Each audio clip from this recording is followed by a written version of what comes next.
Hey everybody, this is Faye Renee. Welcome back to Movie Reviews with Faye Renee. Today we are going to review Star Wars, The Rise of Skywalker. So check this out. If you have never been to my channel, what are you waiting for? Subscribe today. Just hit the red subscribe button. There's no obligation to do anything. It's all free. Hit the red subscribe button once, check the little bell, and you'll be reminded every time I drop a new video. So let's get right to it. Star Wars 9, Rise of Skywalker. Here we go.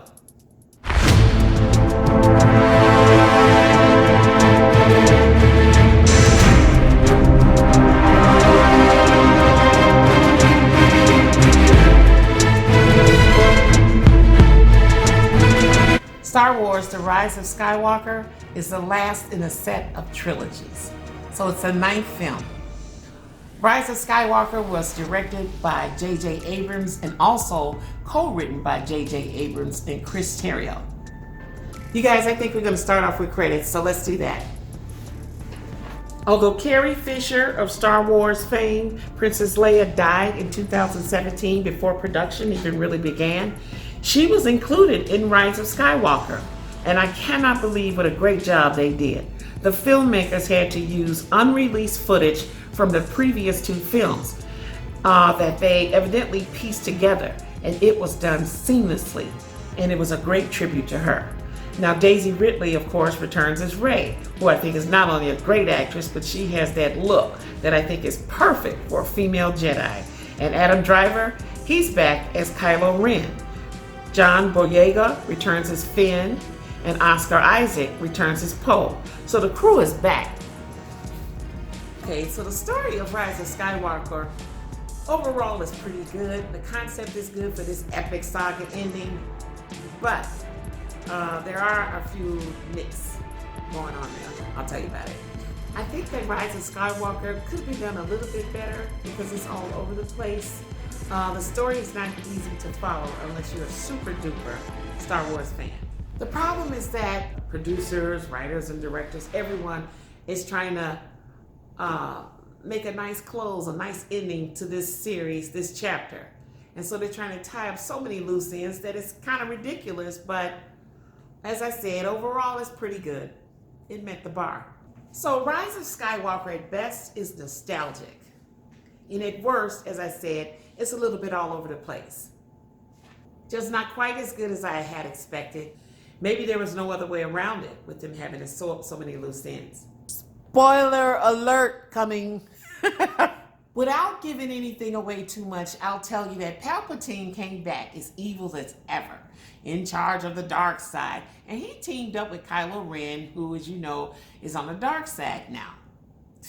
Not a good look. So basically, the whole movie is set up where Palpatine and the Dark Forces want to, of course, take over the galaxy once and for all. And they have to fight the resistance that is led by Rey, the female Jedi, okay, and the resistance. But lo and behold, Kylo Ren has a change of heart. He really wants to switch side and join forces with Rey and rule the galaxy together with her. So before that happens, there's an epic battle between the dark side. There's an epic battle between Kylo and Rey. Let's just say the fight scenes in Star Wars were done in Star Wars style. They were really good, very enjoyable, especially the pinnacle scene. Man, you won't forget it, and it takes place in a blinding storm.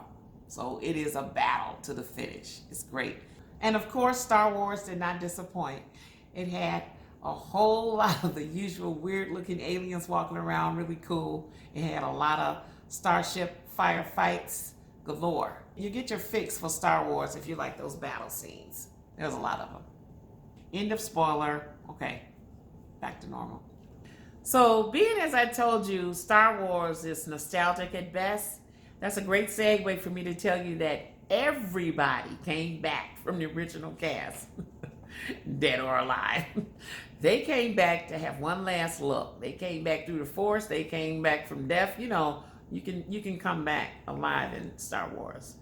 I mean, everyone practically shows up, which includes Mark Hamill as Luke Skywalker, Harrison Ford as Han Solo, of course.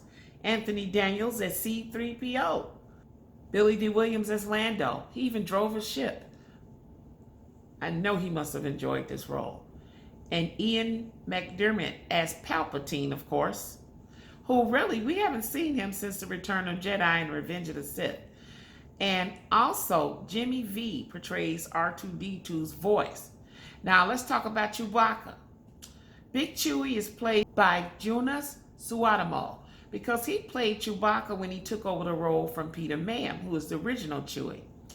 Peter retired from the role, but this guy, Jonas, he was always the body double for Chewie, so this is great. He's now going to be Chewie. So in closing, Star Wars was really a thrilling ride, and it was quite satisfying to close out the chapter. Like I said, it could have been done a little bit better, but I think they had to close up all the loose ends, and that's what made it kind of weird a little bit.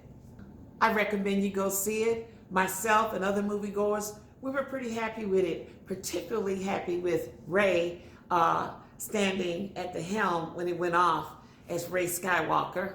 And we were very happy with a really heartwarming tribute that they gave to Princess Leia, Carrie Fisher.